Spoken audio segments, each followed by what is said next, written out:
Hi hello ನಮಸ್ಕಾರ welcome back to my YouTube channel. ನಾನಿವತ್ತು ಸಿಂಪಲ್ಲಾಗಿ ಟೇಸ್ಟಿಯಾಗಿ ಬೇಗನೆ ಮಾಡ್ಕೊಬೋದಂತಹ ಒನ್ ಪಾಟ್ ಬಿಸಿಬೇಳೆಭಾತನ್ನ ಮಾಡ್ತಾಯಿದ್ದೀನಿ. ತುಂಬ ಟೇಸ್ಟಿಯಾಗಿರುತ್ತೆ. ಮಾರ್ನಿಂಗ್ ಬ್ರೇಕ್ಫಾಸ್ಟಿಗೆ ನೀವು ಮಾಡ್ಕೊಳ್ಬೋದು. ಸೊ ನೋಡ್ಕೊಂಡು ಬರೋಣ ಬನ್ನಿ ಹೇಗೆ ಮಾಡೋದು ಅಂತ. ನಾನಿಲ್ಲಿ ಅರ್ಧ ಕಪ್ಪು ತೊಗರಿಬೇಳೆನ ತೊಗೊಂಡಿದ್ದೀನಿ. 1.5 ಕಪ್ ಆಗೋಷ್ಟು ರೈಸ್ನ ತೊಗೊಂಡಿದ್ದೀನಿ. ನೀವು ಎಷ್ಟು ಜನಕ್ಕೆ ಮಾಡ್ತೀರಾ ಅದ್ರ ಮೇಲೆ ನೋಡಿ ಅಳತೆಗೆ ತೊಗೊಳ್ಳಿ. ನಾನು ಇದನ್ನು 2-3 ಸಲ ವಾಶ್ ಮಾಡಿ ನೀರನ್ನ ಆ್ಯಡ್ ಮಾಡ್ಕೊಳ್ತಾ ಇದ್ದೀನಿ. ನಾನು 1 ಚಮಚ ಆ್ಯಡ್ ಮಾಡ್ಕೊಳ್ತಾ ಇದ್ದೀನಿ.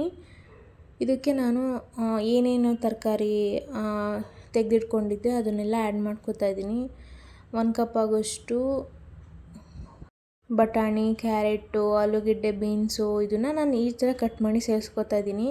ಇದೇ ಥರ ಕಟ್ ಮಾಡಬೇಕು ಅಂತ ಏನಿಲ್ಲ, ನೀವು ಯಾವ ಶೇಪಲ್ಲಾದರೂ ಕಟ್ ಮಾಡ್ಕೊಳ್ಬೋದು. ಇದಕ್ಕೆ ಸ್ವಲ್ಪ ನಾನು ಉಪ್ಪನ್ನ ಆ್ಯಡ್ ಮಾಡ್ತಾಯಿದ್ದೀನಿ. ನೀವು ಇವಾಗಲೇ ರುಚಿಗೆ ತಕ್ಕಷ್ಟು ಉಪ್ಪನ್ನ ಹಾಕ್ಕೊಳ್ಬೋದು, ಇಲ್ಲಾಂದರೆ ಆಮೇಲೂ ಕೂಡ ಟೇಸ್ಟನ್ನ ನೋಡಿ ಹಾಕ್ಕೋಬೋದು. ಸ್ವಲ್ಪ ಟರ್ಮರಿಕ್ನ ಆ್ಯಡ್ ಮಾಡ್ಕೋತಾ ಇದ್ದೀನಿ. 1 ಟೇಬಲ್ ಸ್ಪೂನ್ ಆಯಿಲ್ನ ಹಾಕೋತಾ ಇದ್ದೀನಿ, ಸೊ ದಟ್ ಬೇಗ ಬೇಯಲಿ ಅಂತ ಹೇಳ್ಬಿಟ್ಟು. 1 ಈರುಳ್ಳಿನ ಈ ಥರ ಸ್ಲೈಸಸ್ ಮಾಡಿ ಹಾಕೋತಾ ಇದ್ದೀನಿ. ನಾರ್ಮಲಾಗಿ ನಾನು ಎಷ್ಟು ವಿಷಲ್ನ ತೊಗೋತೀನಿ, 2 ವಿಷಲ್ ಅಂದರೆ ರೈಸ್ ಮಾಡಬೇಕಾದ್ರೆ ನಾನು ಆ ವಿಷಲ್ನ ತೊಗೋತಾ ಇದ್ದೀನಿ. ಸ್ವಲ್ಪ ಕರ್ಬೇವಿನ ಸೊಪ್ಪನ್ನ ಆ್ಯಡ್ ಮಾಡ್ಕೊಳ್ಳಿ, ಇಲ್ಲಾಂದರೆ ನೀವು ಒಗ್ಗರಣೆಗೂ ಕೂಡ ಆ್ಯಡ್ ಮಾಡ್ಕೋಬೋದು. ಯಾವ ಟೈಮಲ್ಲಿ ಬೇಕಾದ್ರೂ ನೀವು ಆ್ಯಡ್ ಮಾಡ್ಕೊಳ್ಬೋದು.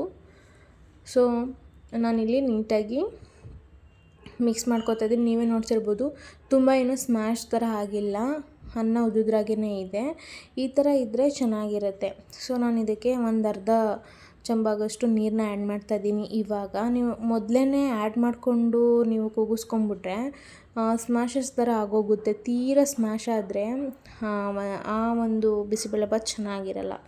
ಸೊ ನಾನಿಲ್ಲಿ ಒಂದು ನಿಂಬೆಹಣ್ಣು ಗಾತ್ರದ್ದು ಹುಣಸೆಹಣ್ಣನ್ನ ತೊಗೊಂಡು ರಸ ತೆಗೆದಿಟ್ಕೊಂಡಿದ್ದೀನಿ. ನಾನು ಈ ಒಂದು ಬಿಸಿಬೇಳೆಭಾತಿಗೆ MTR ಅವರ ಬಿಸಿಬೇಳೆಭಾತ್ ಮಸಾಲಾನ ಯೂಸ್ ಮಾಡ್ತಾಯಿದ್ದೀನಿ. 15 ಗ್ರಾಮ್ ಇರೋದು 2 ತೊಗೊಂಡಿದ್ದೀನಿ.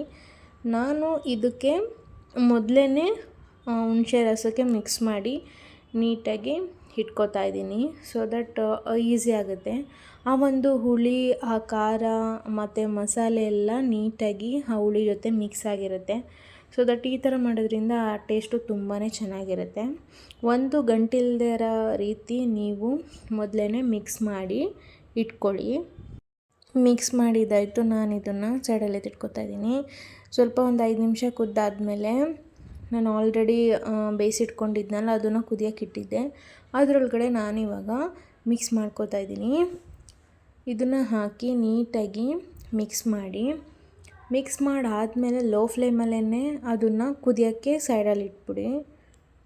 ನೀಟಾಗಿ ಮಿಕ್ಸ್ ಮಾಡಾದಮೇಲೆ ಒಂದು 5 ನಿಮಿಷ ಕುದ್ದಾದಮೇಲೆ ಸೊ ನಾನು ಸ್ವಲ್ಪ ನೀರನ್ನ ಆ್ಯಡ್ ಮಾಡ್ಕೋತಾ ಇದ್ದೀನಿ. ಅದಾದಮೇಲೆ ಒಗ್ಗರಣೆ ಹಾಕ್ಕೊಳ್ಳೋಣ. ಒಂದು ಪ್ಯಾನಿಗೆ ಸ್ವಲ್ಪ ಆಯಿಲ್ನ ಹಾಕ್ಕೊಂಡು ಸ್ವಲ್ಪ ಸಾಸಿವೆನ ಆ್ಯಡ್ ಮಾಡ್ತಾಯಿದ್ದೀನಿ. ನಾನು ಬೇಯೋಕ್ಕೆ ಕಡಲೆ ಬೀಜನ ಹಾಕಲಿಲ್ಲ, ಒಗ್ಗರಣೆಲಿ ಹಾಕೋತಾ ಇದ್ದೀನಿ. ಶೇಂಗಾ, ಈರುಳ್ಳಿ, ಮೆಣಸಿನ್ಕಾಯಿ, ಕರಿಬೇವಿನ ಸೊಪ್ಪು ಇದಿಷ್ಟನ್ನು ಹಾಕ್ಕೊಂಡು ನೀಟಾಗಿ ಒಂದು 2-3 ನಿಮಿಷ ಫ್ರೈ ಮಾಡ್ಕೊಳ್ಳಿ. ಎಲ್ಲ ಬ್ರೌನ್ ಕಲರ್ ಆಗಬೇಕು, ಅಷ್ಟಾದರೆ ಸಾಕಾಗುತ್ತೆ. ನಾನಿಲ್ಲಿ ಒಂದು 5 ನಿಮಿಷ ಫ್ರೈ ಮಾಡ್ಕೊಂಡಿದ್ದಾಯಿತು. ಲೋ ಫ್ಲೇಮಲ್ಲೇ ಫ್ರೈ ಮಾಡ್ಕೊಂಡಿದ್ದೀನಿ. ಇದಕ್ಕೆ ನಾನು ಅರ್ಧ ಕ್ಯಾಪ್ಸಿಕಮ್ಮು ಮತ್ತು 1 ಟಮ್ಯಾಟೋನ ಈ ಥರ ಸ್ಲೈಸಸ್ ಮಾಡಿ ಹಾಕ್ಕೋತಾ ಇದ್ದೀನಿ. ನೀವು ಉದ್ದಕ್ಕಾದ್ರೂ ಸ್ಲೈಸ್ ಮಾಡ್ಕೋಬೋದು, ಈ ಥರ ಸಣ್ಣ ಸಣ್ಣದಾಗ್ಲೂ ಸ್ಲೈಸಸ್ ಮಾಡಿ ಹಾಕ್ಕೋಬೋದು. ಸೊ ಇದನ್ನು ಒಂದು 2 ನಿಮಿಷ ಪ್ಲೇಟ್ನ ಮುಚ್ಚಿ ಬೇಕಾದರೂ ನೀವು ಬೇಯಿಸ್ಕೋಬೋದು, ಇಲ್ಲಾಂದರೆ ಹಾಗೇನೂ ಬೇಯಿಸ್ಕೋಬೋದು. ಬೆಂದಾದಮೇಲೆ ಒಂದು ಅರ್ಧ ಟೇಬಲ್ ಸ್ಪೂನ್ ಆಗೋಷ್ಟು ರೆಡ್ ಚಿಲ್ಲಿ ಪೌಡರ್ನ ಸೇರಿಸ್ಕೊಂಡು ನಾನು ನೀಟಾಗಿ ಆ ಒಂದು ಏನು ಖಾರದ ಅಂಶ ಇದೆ ಅದೆಲ್ಲ ಹೋಗಬೇಕು, ಆ ಘಾಟ್ ಏನಿದೆ ಅದೆಲ್ಲ ಹೋಗಬೇಕು. ಸೊ ನೀಟಾಗಿ ಫ್ರೈ ಮಾಡ್ಕೊಳ್ಳಿ. ಅದಾದಮೇಲೆ ಫ್ರೈ ಮಾಡ್ಕೊಂಡಾದಮೇಲೆ ನಾವೇನು ಕುದಿಯೋಕೆ ಇಟ್ಟಿದ್ವೋ ಆ ಒಂದು ಕುಕ್ಕರಿಗೆ ಆ ಒಂದು ಒಗ್ಗರಣೆನ ಸೇರಿಸ್ಕೊಂಡು ನೀಟಾಗಿ ಮಿಕ್ಸ್ ಮಾಡ್ಕೊಳ್ಳಿ. ಮಿಕ್ಸ್ ಮಾಡ್ಕೊಂಡಾದಮೇಲೆ ಆ ಒಂದು ಒಗ್ಗರಣೆ ಆ ಒಂದು ಮಸಾಲೆಗೆ ಹಿಡಿಬೇಕಲ್ವಾ, ಸೊ ಹಾಗಾಗಿ ಒಂದು 2-5 ನಿಮಿಷ ಕುದಿಸ್ಕೊಳ್ಳಿ. ಲಾಸ್ಟಲ್ಲಿ ಕಾಯಿ ತುರಿ ಮತ್ತು ಕೊತ್ತಂಬರಿ ಸೊಪ್ಪನ್ನ ಆ್ಯಡ್ ಮಾಡಿದ್ರೆ ಬಿಸಿಬೇಳೆಭಾತ್ ರೆಡಿ ಆಗುತ್ತೆ. ನೀವೇ ನೋಡ್ಬೋದು ಎಷ್ಟು ಸಿಂಪಲಾಗಿ ಮಾಡ್ಕೋಬೋದು, ಎಷ್ಟು ಬೇಗನೆ ಮಾಡ್ಕೋಬೋದು. ಎಲ್ಲರೂ ತುಂಬಾ ಇಷ್ಟಪಡುವಂತಹ ಇದೊಂದು ರೆಸಿಪಿ ಅಂತಲೇ ಹೇಳ್ಬೋದು. ಯಾರಿಗೆ ತಾನೇ ಬಿಸಿಬೇಳೆಭಾತ್ ಅಂದರೆ ಇಷ್ಟ ಆಗಲ್ಲ ಹೇಳಿ. ಚಿಕ್ಕ ಮಕ್ಕಳಿಂದ ಇದ್ದು ದೊಡ್ಡೋರ್ವರೆಗೂ ತಿಂತಾರೆ. ಸೊ ನೀವು ಒಂದು ಸಲ ಮನೇಲಿ ಟ್ರೈ ಮಾಡಿ. ಈ ವಿಡಿಯೋ ಏನಾದರೂ ಇಷ್ಟ ಆಗಿದ್ದರೆ ಲೈಕ್ ಮಾಡಿ, ಕಮೆಂಟ್ ಮಾಡಿ. ನೆಕ್ಸ್ಟ್ ನಾನು ಯಾವುದೇ ವಿಡಿಯೋ ಅಪ್ಲೋಡ್ ಮಾಡಿದ್ರು ನಿಮಗೆ ನೋಟಿಫಿಕೇಷನ್ ಬರುತ್ತೆ. Thank you so much.